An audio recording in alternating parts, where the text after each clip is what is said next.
buen día de vuelta. Bueno, vamos a hacer en esta primera etapa. Tres compañeros profesionales van a contar un poco el marco normativo que va a regir en este nuevo proyecto.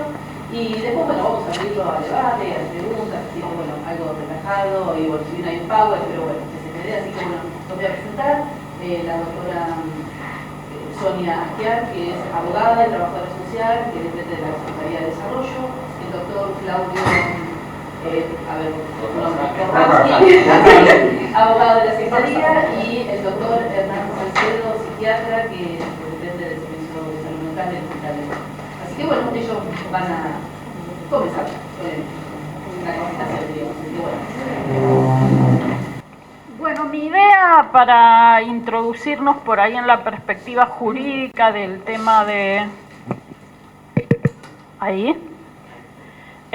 introducirnos en la perspectiva jurídica del tema de la salud mental, de la ley y de los principios y normas que ahora introduce también el Código Civil, porque ustedes saben que la ley de salud mental, que en su momento fue de vanguardia en nuestro país, porque receptaba fundamentalmente todo aquello que estaba en los tratados de derechos humanos, es anterior al que conocemos como el nuevo Código Civil y Comercial, con lo cual de alguna manera también después el código tuvo que ponerse a tono con esos principios e incorporó varias cuestiones que ya estaban de alguna manera introducidas en nuestro derecho interno a través de la Ley de Salud Mental. Entonces, en primer lugar, a mí me interesaba que trabajemos sobre dos figuras que están como absolutamente relacionadas, pero que justamente lo que no tenemos que perder de vista es que son bien distintas, ¿no? Que una tiene que ver con la determinación de la capacidad de la persona y la otra tiene que ver con las situaciones que habilitan o pueden hacer necesaria una internación, que es justamente lo que después vamos a profundizar acá.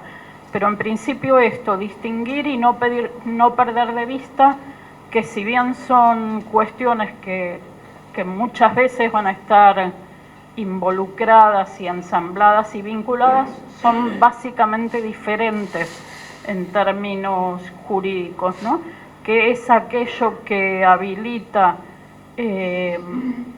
revisar la capacidad de la persona y que es aquello que habilita internar a una persona. Son dos cuestiones como absolutamente diferentes. Entonces, las reglas al ejercicio de la capacidad las trae el artículo 31 del Código Civil y como primera definición introduce algo que ya tenía la Ley de Salud Mental y que es que la capacidad de la persona se presume, con lo cual siempre en un principio vamos a suponer que toda persona o que cualquier persona es capaz, y solamente en el caso de que merezca ser revisado y se concluya que no lo es, o en qué medida o para qué actos, recién ahí vamos a estar habilitados a una restricción de la capacidad.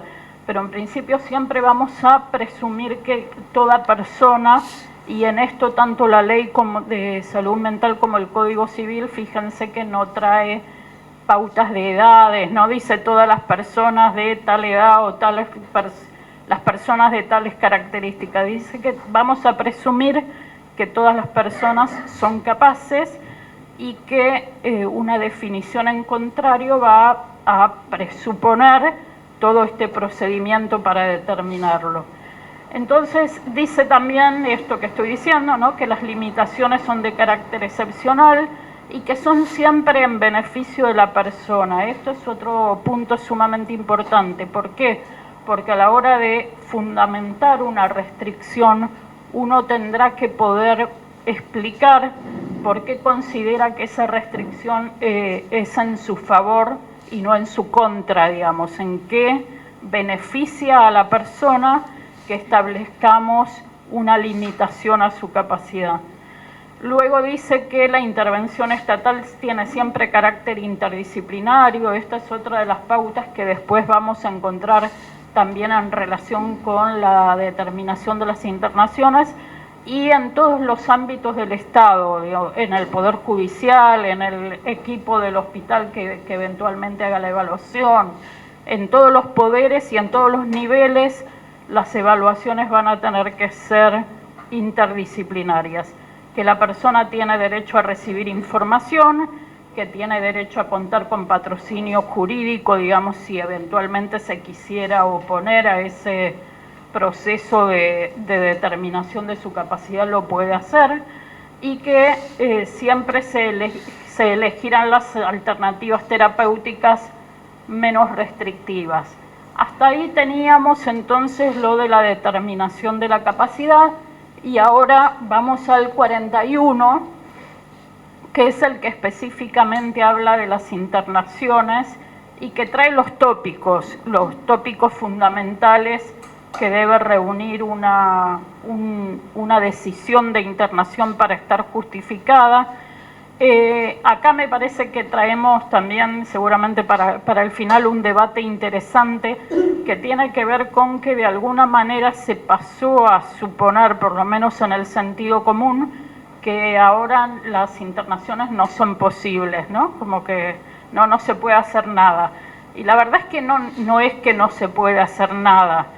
En todo caso dejó de existir ese procedimiento cuasi policial que había en el código anterior que habilitaba las internaciones porque las decidía el policía de la esquina, no sé, digo, eso sí, claramente no se puede hacer, pero de ahí a que no se puede hacer nada es como una diferencia importante. Bueno, entonces dice esto de que va a estar fundada en una evaluación interdisciplinaria, que debe justificarse la ausencia de una alternativa eficaz menos restrictiva. Esto va a ser parte de la fundamentación de la decisión, ¿no? Tanto para quien decide desde la interdisciplina, desde los efectores de salud una internación, como para la autoridad judicial que lo revisa. La autoridad judicial que lo revisa podría considerar que no están reunidos los requisitos de control de legalidad de esa internación, si considera que no se agotaron posibilidades, no se intentaron posibilidades menos gravosas.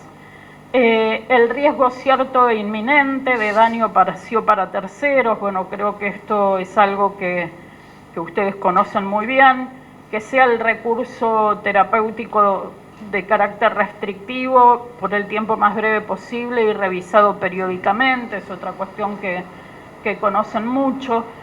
En esto del tiempo más breve posible también tenemos por ahí con una diferencia fundamental con el paradigma anterior, ¿no? Donde las personas eran internadas y permanecían internadas para siempre, y ahora justamente lo vemos desde la perspectiva que, bueno, ayer o antes de ayer cuando nos reunimos en la previa, Sonia sintetizaba muy bien de que el sentido de la internación es trabajar el egreso justamente, ¿no? Y no perder de vista esto de que la persona viene para poder irse y para poder irse mejor de lo que ingresó y no para quedarse para siempre en esos lugares que conocíamos como de internación crónica y que muchas veces en realidad eran una especie de solución a otro tipo de problemas, generalmente sociales, ¿no? Más incluso habitacionales tal vez.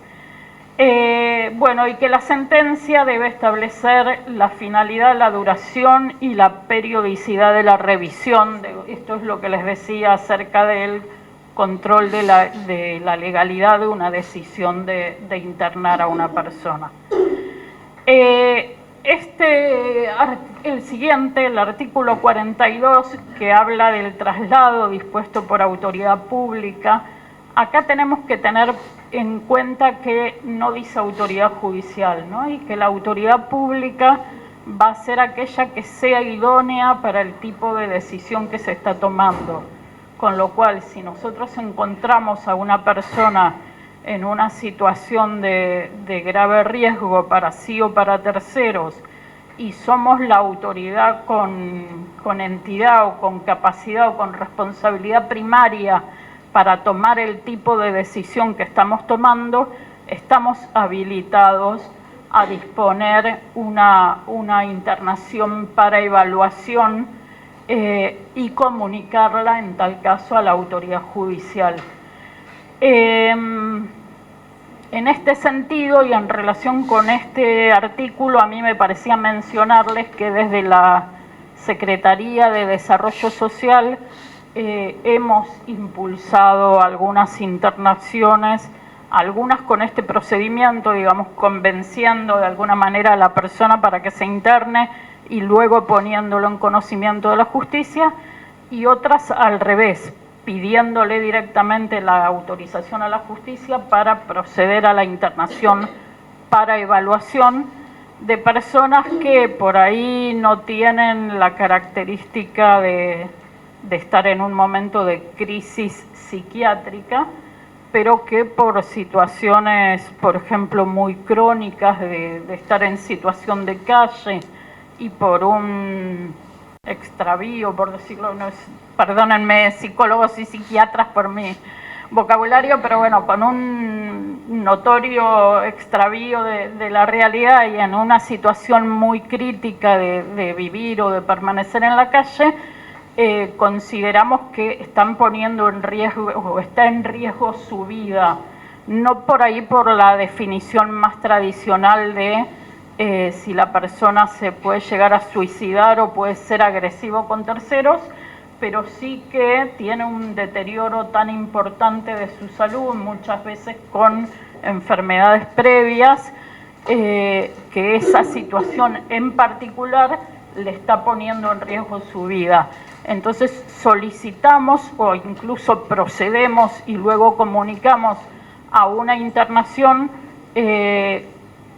con la intención de evaluar, ¿no? De evaluar el estado de salud general de la persona, el tipo de tratamiento que necesita, si realmente existe tal riesgo que percibimos a priori o no, digamos, como para hacer esa evaluación y en todo caso también someter a control judicial si luego se puede prolongar para establecer algún tipo de tratamiento o no, digamos, pero desde desarrollo social lo hemos hecho en situaciones que tal vez no son tan tradicionales desde el punto de vista de la salud mental.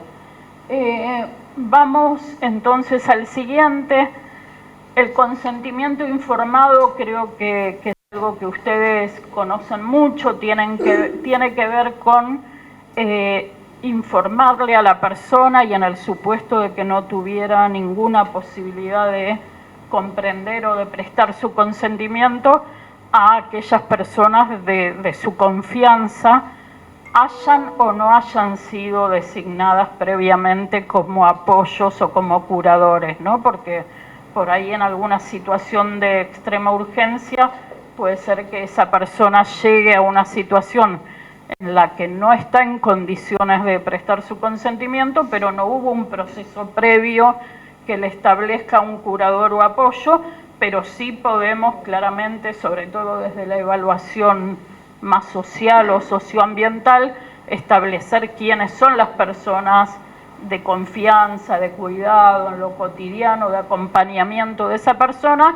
y alguno o alguna de ellas nos va a tener que prestar el consentimiento informado. En el supuesto de que tampoco lo haya, recién ahí será una decisión del equipo, digamos, sin el consentimiento de la persona, y cuando obviamente medie otra vez el riesgo cierto e inminente, ¿no? En una situación extrema y no teniendo posibilidad de todo lo otro que decíamos antes, de que el consentimiento lo preste la propia persona, de que lo presten sus familiares, de que lo presten sus referentes, de que lo presten sus allegados, no teniendo ninguna de esas posibilidades, recién ahí estaremos ante una decisión interdisciplinaria, pero de alguna manera más individual o más solitaria, digamos, de parte del equipo.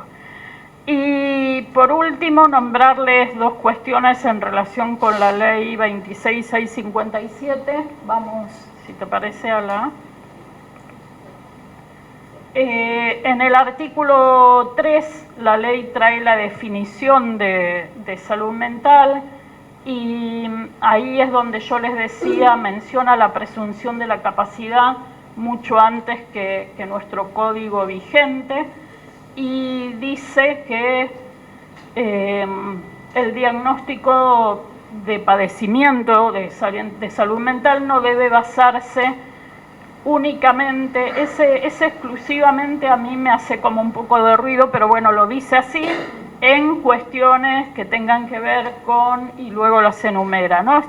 Básicamente lo que está haciendo es establecer una prohibición de discriminación en base a cuestiones que pueden ser estigmas o estereotipos de quien evalúa y no características de padecimiento de salud mental de la persona, ¿no? Como pueden ser las cuestiones políticas, religiosas, la pertenencia racial, cultural, la identidad sexual.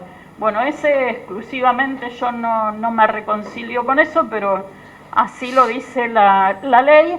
Y luego en su artículo 7 va a enumerar, obviamente de una manera no taxativa, porque todas las personas tenemos todos los derechos, por lo menos por ahora. Entonces esta enumeración no va a ser taxativa, pero va a mencionar explícitamente, y está bien que lo haga, aquellos que normalmente se suelen perder de vista en las situaciones de internación a personas con padecimientos mentales. Entonces dice, bueno, algunas cuestiones acerca de el derecho a la información, a preservar su identidad, a recibir información y a recibir tratamiento, a opinar acerca de esos procesos a los que está siendo sometido, a ser acompañado, ¿no? A rechazar eventualmente una asistencia o auxilio espiritual o religioso, o a recibirlo, a tener abogado, a que su proceso sea revisado, y finalmente, y para el caso de dispositivos del tipo comunidades terapéuticas, sobre todo de dispositivos de internación así como más crónicos o más convivenciales, dice que también tiene derecho a que no se le exija obligatoriamente algún tipo de tarea, y en el supuesto de que la haga y acceda a hacerla, esa tarea debe ser remunerada. Bueno, enumera algunas cuestiones que también ahora se pusieron bastante en pantalla a partir de las pseudo comunidades terapéuticas. Está bueno también pensar algunas cuestiones que todos conocemos que ocurrieron y lamentablemente siguen ocurriendo en algunos dispositivos, y que ya la ley lo traía como de esta forma. Finalmente, y como para que generar el enojo y el debate en todos los que creen que la ley de salud mental debe ser modificada, yo creo que es una de las mejores leyes que tenemos, y al igual que la ley de niñez, probablemente una de las más castigadas en cuanto a esto, ¿no? A que cuando los dispositivos no funcionan, creemos que lo que hay que modificar es la ley. Y la verdad es que nuestro país tiene un sistema normativo muy robusto, digamos. Nosotros tenemos leyes para casi todo y muy buenas leyes, y lo que después funciona mal es la práctica. En el caso de la ley de salud mental, me parece que es la que más dejó expuesta la carencia de dispositivos para cumplir con aquello que la ley nos dice en términos de que las internaciones sean para el egreso y no para la eternización de los padecimientos de salud mental. Entonces, bueno, esto un poco, digamos, para ponerme del lado de la ley y darle la palabra a los colegas y después abrir el debate. Muchas gracias.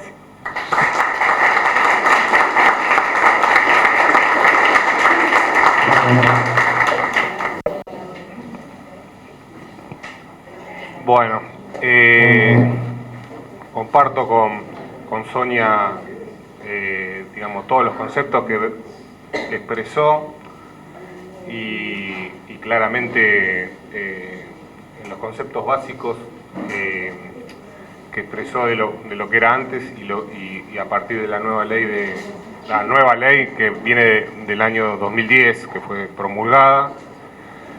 Y mi intención es agregar a todo lo que expuso mi colega en cuestiones prácticas, porque como bien dice, la ley trajo, digamos, muchos avances en lo que es en la protección de los derechos humanos y desde la perspectiva de cómo se trata la problemática, pero bueno, me parece que esta charla puede enriquecer a los fines prácticos, digamos, que a mí siempre cuando en el ejercicio de mi profesión me gusta la parte, digamos, los antecedentes, cómo se desarrollaron las leyes, cuál es la visión del legislador, pero después en lo particular me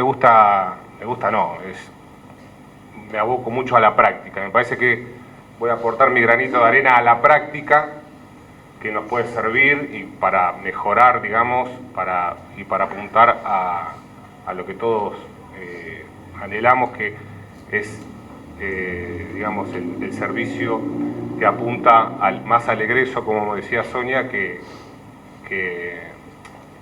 a la internación en sí.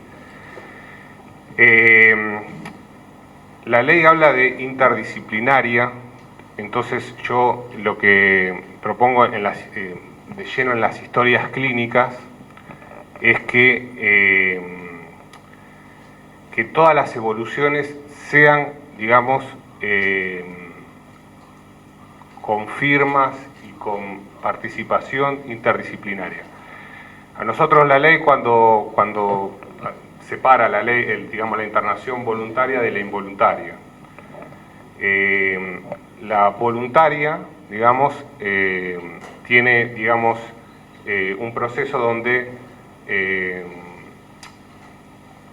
se sigue, digamos, la evolución y siempre lo que yo aconsejo es digamos, con todo el equipo interdisciplinario, en todas las evoluciones que vayan firmando. Y en el caso de las involuntarias, se habla de un dictamen, y en ese dictamen que marca la ley, donde tiene que estar, digamos, bien definido el riesgo, etcétera, etcétera, ahí tiene que ser lo más completo posible, y dentro de las 10 horas, de las primeras 10 horas, le tienen que dar intervención al juez. Nosotros vamos a ir desarrollando quizás algunos formularios, si bien no existen los formularios, alguna guía como para que esto sea expeditivo, digamos. Por ejemplo, la ley, más que la ley, la reglamentación de la ley nos habla de los modos de comunicar a la instancia judicial. Es por mail, por teléfono, etcétera, etcétera.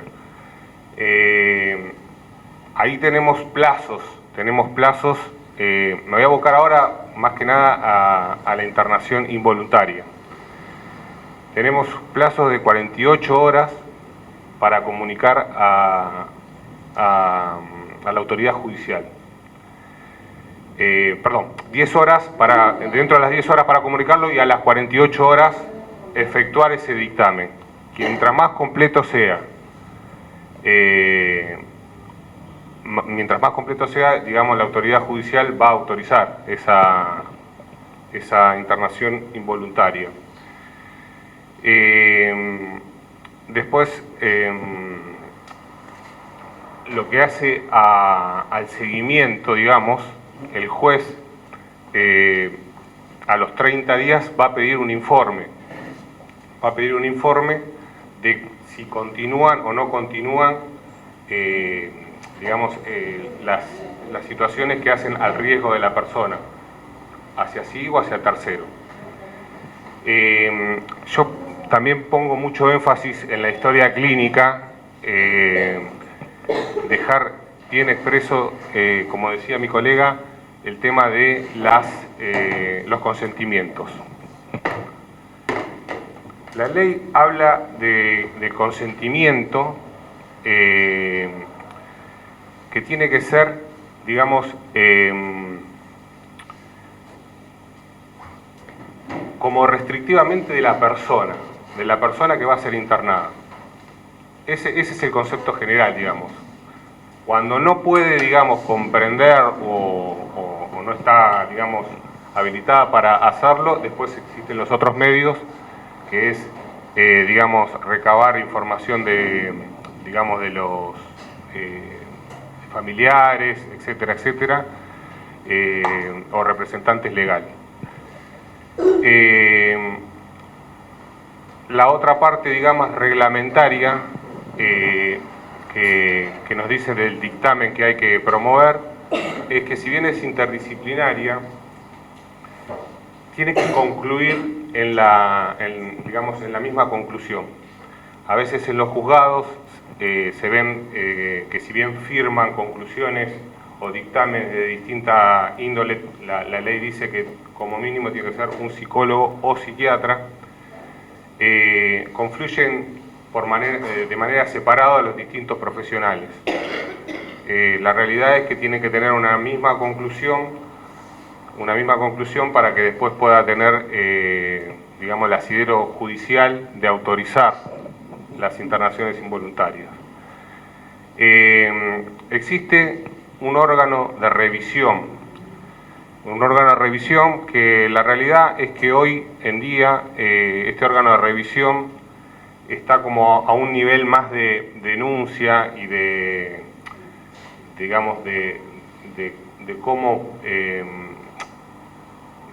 seguir, digamos, las distintas internaciones, pero yo vuelvo de nuevo a la práctica. Lo que aconsejo, no es que aconsejo, sino que en la práctica se da ida y vuelta con el Poder Judicial, que es el que nosotros nos va a dar la garantía, digamos, de que está controlado por el juez. Obviamente tiene posibilidad de designar un letrado, si no el Poder Judicial se lo asignará como defensor. Pero bueno, más que nada yo quisiera aportar a las partes prácticas, digamos, de esta situación.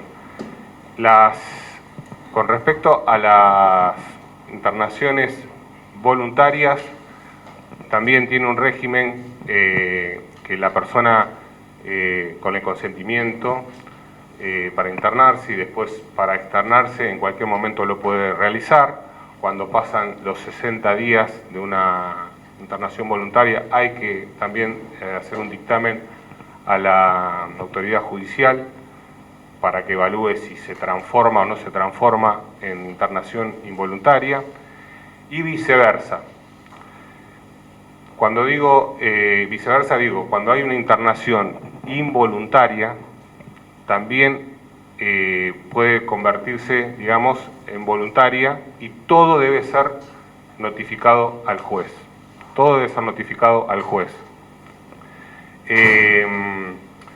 Después hay aspectos reglamentarios que me gustaría introducir y que los vamos a ir desarrollando con Sonia, como por ejemplo en el artículo 7, que nombra todos los derechos que no son taxativos, sino que los enuncia en el artículo 7, y que vamos a hacer un formulario, como dice la reglamentación, para darle a los familiares o al paciente y que firme, que nos quede todo en la historia clínica.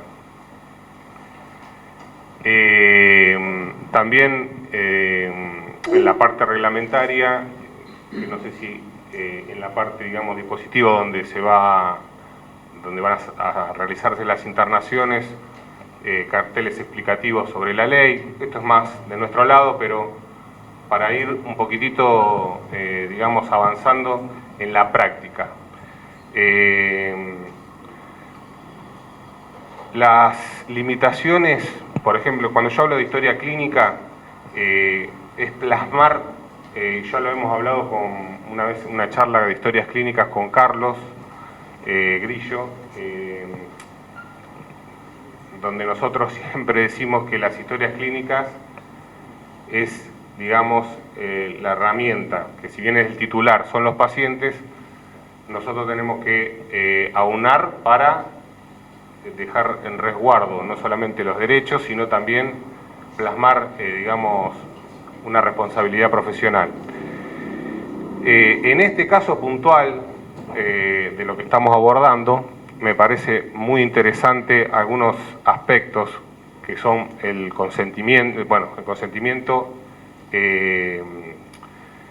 informado, las restricciones, todo plasmado en la historia clínica. Por ejemplo, cuando en alguna situación sea más favorable para el paciente la restricción de familiares o de allegados, siempre fundamentarlo en las historias clínicas, digamos. Fundamentar, digamos, todo lo que la ley marca o lo que los derechos marcan, plasmarlos en la historia clínica. Es decir, bueno, esta restricción a los familiares por esto, digamos, también le pido disculpas de no tener el léxico, digamos, técnico de por qué las restricciones, pero mi idea es transmitirle, de plasmarlos en las historias clínicas. Todas las cuestiones que hacen a una restricción de visitas, a cualquier tipo de involución, plasmarlo y siempre de manera interdisciplinaria. Bueno, nada, yo voy a estar disponible y voy a armar, digamos, junto con Sonia, distintas situaciones para que todos puedan tener, digamos, en cuanto a los tiempos y las formas de poder estar cubiertos, de poder cumplir con la ley, con los tiempos, que si bien no se cumplen muchas veces con el rigor de los tiempos, está bueno que todos sepamos cuáles son los plazos, cuáles son las modalidades y de qué manera poder comunicar este ida y vuelta con el Poder Judicial en este caso. Si bien la ley habla de un órgano revisor, hoy en la práctica, que también vamos a brindar el material de comunicación con el órgano revisor, que es un órgano, o sea, la autoridad de aplicación es del Ministerio de Salud, y el órgano revisor es un órgano que la ley marca como interministerial, con algunas asociaciones civiles, de usuarios, pero que hoy, insisto, si bien tienen las facultades de hacer revisiones de internación, de hacer las denuncias, incluso denuncias ante a los jueces que no cumplen con la ley, en principio nosotros vamos a estar permanentemente dando instrucciones, digamos, no instrucciones, sino marcando los plazos mínimos que la ley marca para informar, digamos, las distintas internaciones y los tiempos. Los jueces, para ir puntualizando ya directamente en la internación involuntaria, 48 horas, dentro de las 10 primeras horas, comunicar al juez en la internación. En este caso, quizás sea la Receptoría General de Expedientes, que va vía mail, que nosotros vamos a poner todos los datos.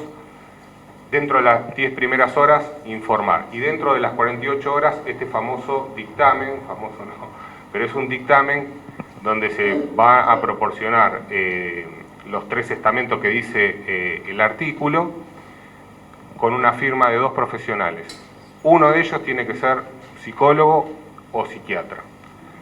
Y las otras firmas, una o más firmas de los distintos agentes que intervengan en el equipo. El juez tiene 5 días para dar una devolución, pero nosotros nos vamos a abocar a nuestra responsabilidad. Dentro de los 30 días, si continúa la internación involuntaria, el juez va a pedir un informe donde donde los profesionales tienen que desarrollar si continúan y la situación de riesgo para la persona o para terceros y fundamentarlo. Siempre, tal como habíamos dicho en otras charlas, lo que abunda no daña en este sentido.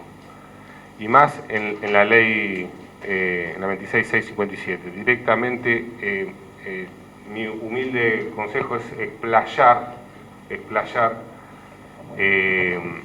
lo más técnica posible y interdisciplinariamente para que estén todos los derechos del paciente y sobre todo el resguardo profesional de ustedes. Cuando pasan 3 informes, porque supuestamente cada 30 días el juez va a pedir un informe de este estilo, a los 90 días que se extiende esta internación, el juez tiene que pedir una evaluación interdisciplinaria también, que no tenga que ver con los profesionales que actuaron. A veces se hace, a veces no se hace. Nosotros tenemos que saber de que puede llegar a ordenarlo, lo debería hacerlo por ley, pero cuando digo puede o no puede es por los tiempos judiciales y la realidad judicial. Y después también me parece importante el tema de los traslados, que tanto trabajamos en la Secretaría con los traslados que son a veces ordenados judicialmente o a veces que tienen que ser, digamos,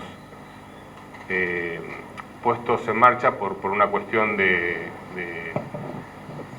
historia clínica o del momento, digamos, del paciente en que requiere un tratamiento que no pueda continuarse acá en el hospital. También ahí hay que prestar mucha atención en el tema de lo que marca la ley, siempre con un acompañante, siempre plasmar tanto en la historia clínica digamos, de acá desde el hospital que va a trasladar a un paciente, como de la entidad que lo recibe. Ahí también pongo énfasis en volcar todo en la historia clínica, cuáles son los motivos, siempre basándonos en el tratamiento más convincente, más conveniente para la patología que tiene el paciente, y dejar todo, digamos, plasmado en la historia clínica de los motivos del traslado y también de los acompañantes y por qué y cuál es, y dejar en el consentimiento que se le explicó cuáles son los beneficios de este tratamiento, darle las alternativas, por qué habría otro tipo de tratamientos y por qué no es convincente. A ver, humildemente desde mi lugar quiero transmitirles herramientas para volcar, digamos, en la parte instrumental, no solamente, insisto, los derechos del paciente, que es primordial, sino también el resguardo de la responsabilidad profesional. Bueno, nada, nosotros vamos a estar a disposición de hacer una especie de, digamos, de lineamientos como para que todos tengan tiempos, lugares y cualquier otra cuestión en base a plasmar el instrumento en la historia clínica, principalmente estas cuestiones.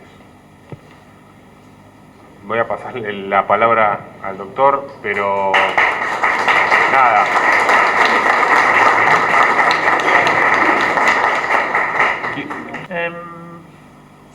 teniendo en cuenta la capacidad que tiene de poder decidir o no, por ejemplo, ¿no? En primer lugar, la conciencia, que tiene varias vertientes esto.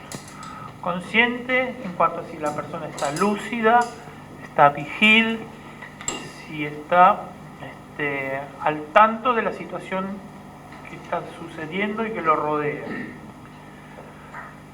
La otra vertiente de la conciencia es si tiene conciencia, por un lado, de la situación, del lugar en el que está, el momento y cómo ha llegado y que lo ha llevado hasta esa situación. La otra vertiente es la conciencia del trastorno, que antes se llamaba antiguamente la conciencia de la enfermedad. Una persona, si es en este sentido, tiene la capacidad y la habilidad de poder darse cuenta de las consecuencias de sus actos, de lo que ha realizado y de los riesgos que puede correr. El otro ítem fundamental es el del juicio de la realidad.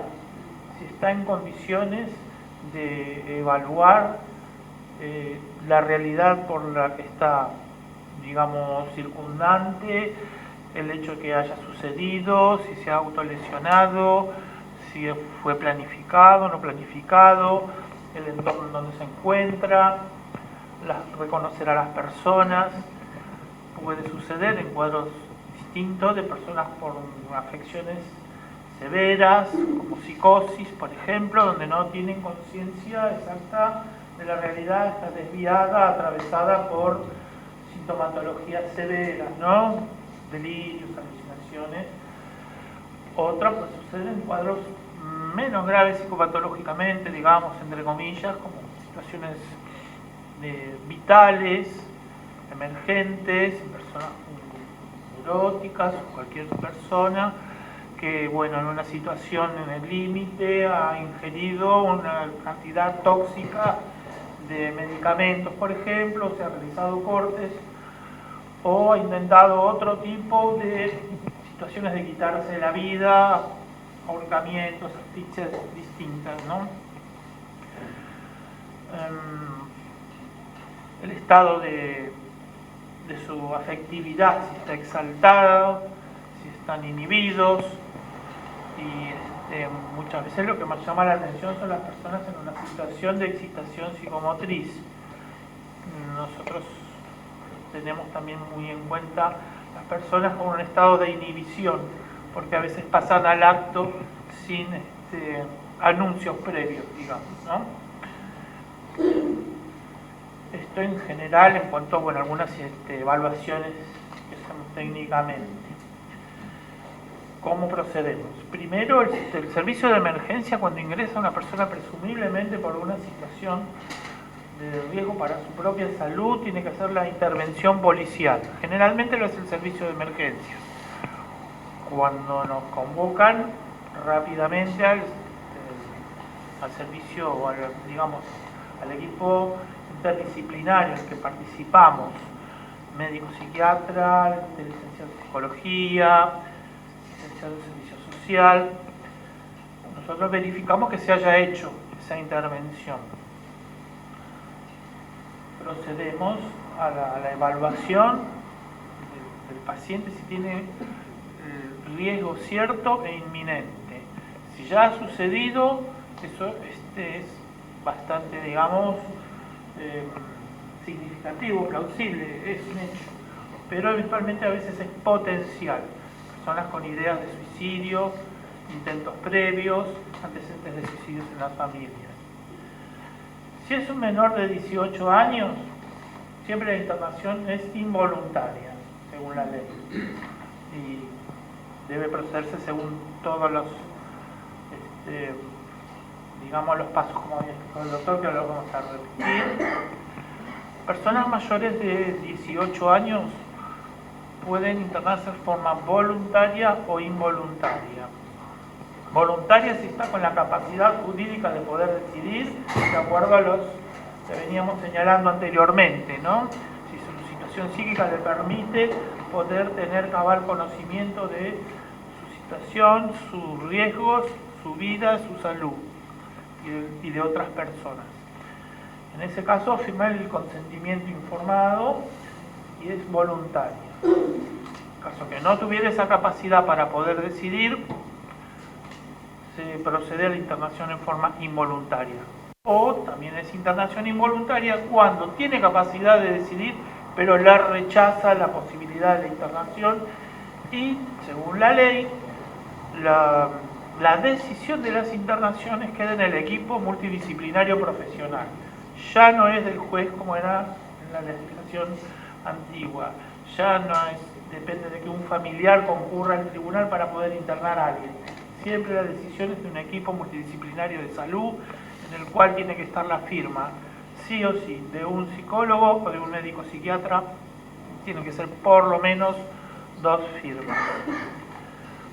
Así luego procedemos a hacer el primer informe, que es antes de las 10 horas, se debe informar a una instancia que es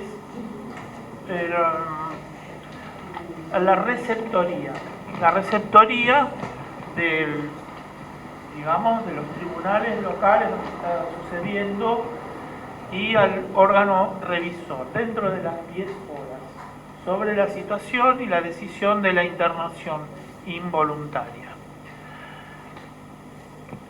Posteriormente, a las 48 horas, se debe hacer un nuevo informe donde se reiteran la necesidad y las condiciones para la internación. El órgano revisor no siempre está presente. En la práctica muchas veces los jueces delegan en el mismo equipo interdisciplinario que realizó la internación esta función que tendría que cumplir el órgano revisor, porque no siempre por cuestiones de distancia o de volumen, de cantidad de casos o lo que pudiera ser, entonces el juez nos devuelve, digamos, nos remite esta responsabilidad. A las 48 horas se debe reiterar la necesidad imperiosa de estas internaciones si se continúan las condiciones. Y luego se debe hacer la evolución que nosotros tratamos de hacerlo diariamente por el equipo interdisciplinario y de acuerdo a lo que decía el doctor, se hace la evaluación con los 2 o 3 profesionales en cada día con la firma en un mismo informe de los profesionales, tratando de evitar justamente contradicciones, que eso plantearía un conflicto a veces severo. Posteriormente, a los 10 días, se vuelve a reiterar un informe al órgano revisor, al juzgado de familia de turno, o digamos el que ha sido designado, mejor dicho, para rever si continúan las condiciones de riesgo cierto e inminente.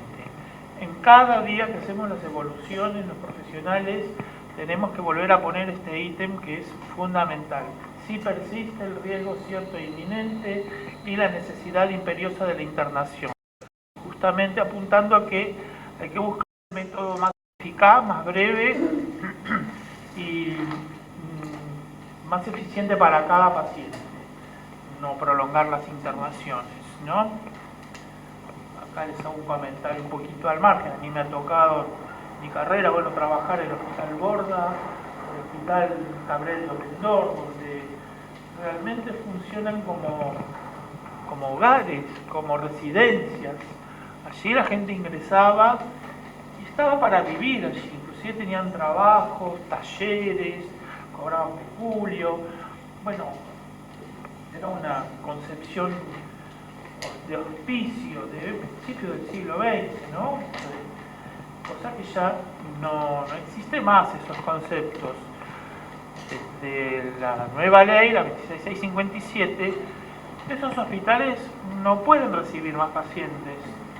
Los monovalentes están para ir, digamos, liquidándose, puede ser entre comillas, para que se vayan dando las altas cuando son posibles, pero no para recibir más pacientes. Las internaciones son en los hospitales polivalentes, por lo cual tenemos que estar preparados con el lugar habitacional y los equipos para hacer las internaciones, sean breves, y la idea, digamos, que el espíritu de la ley es que el tratamiento tiene que ser ambulatorio fundamentalmente, salvo excepciones. Tenemos que tener en cuenta la internación de salud mental es una excepción en realidad. Una parte, ¿no? Retomando el hilo de lo que es la temporalidad, a los 30 días tenemos que volver a informar al juzgado interviniente respecto de la necesidad de la continuidad de una internación y fundamentar de que no hay otras posibilidades para hacer tratamientos ambulatorios, ¿no?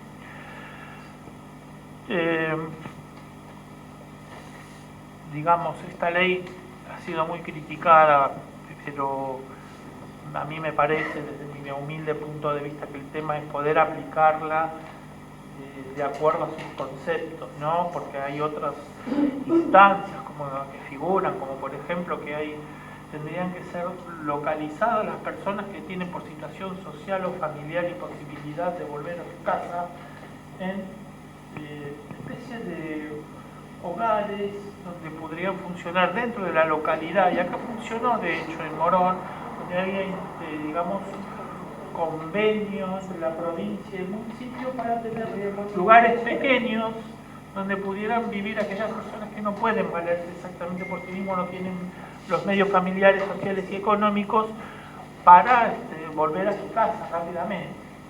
Nos encontramos con muchas internaciones que terminan siendo a veces de carácter social, como lo que mencionábamos antes, personas en situación de calle, que por un riesgo para su salud, no necesariamente de salud mental, a veces de su salud física, por distintas patologías, terminan internados en hospitales durante muchísimo tiempo, por esta dificultad para poder estar en lugares adecuados, que no tienen que ser en una cama de hospital, sino que tendrían que tener una vida diferente, ¿no es cierto?, fuera del hospital.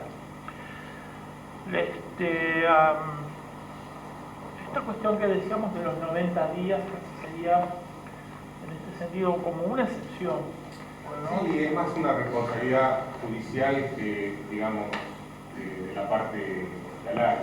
La ley lo marca como que el juez, cuando pasan 90 días, debería impulsar una revisión interdisciplinaria que no se vincule con los que actuaron hasta el momento. Exactamente. Digamos que ya es casi imperativa la externación de una paciente o un paciente antes de los 90 días, más que vamos informando cada 30 días. La ley dice que tiene que ser otro equipo, no siempre sucede así, pero nosotros lo podemos tomar como una fecha límite, tope, que ni siquiera tendríamos que llegar a tanto para resolver las situaciones de problemas agudos que no pueden durar 90 días, ¿no?